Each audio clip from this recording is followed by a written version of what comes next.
Ils étaient les deux anciens. Le 2 mars dernier, Jean-Pierre Pernaut s'est éteint à l'âge de 71 ans des suites d'un cancer des poumons. Après avoir traversé un cancer du pancréas, le journaliste de TF1 et ancien présentateur du JT de 13h avait révélé il y a quelques mois être de nouveau malade, se montrant toutefois optimiste pour sa prochaine bataille, persuadé qu'il allait de nouveau la gagner. Il ne faut surtout pas se dire « Oh là là, le cancer, je suis mort ».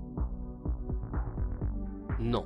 Il y a de plus en plus de gens qui en vivent, de plus en plus de cancers qui guérissent et de nombreux médecins qui se bagarrent pour ça. On va donc croiser les doigts, confiait-il encore en décembre dernier.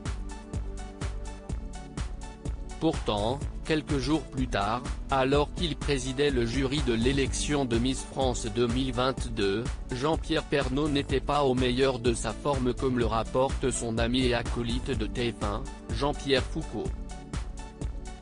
Malgré la fatigue, il tenait à être là, a insisté l'animateur dans les colonnes de Paris Match, en kiosque jeudi 10 mars, rapportant qu'il marchait un peu difficilement.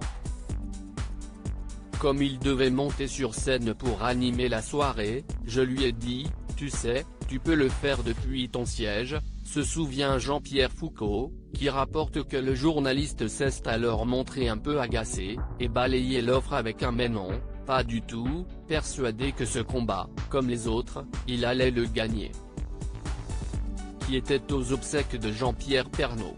Mercredi 9 mars, Jean-Pierre Foucault s'est montré très ému en la basilique Sainte-Clotilde à Paris, où se tenaient les obsèques de Jean-Pierre Pernaut. Comme le reste de la famille TF1, l'animateur a assisté à la messe donnée en son honneur, avant son inhumation dans un lieu qui n'a pas été dévoilé.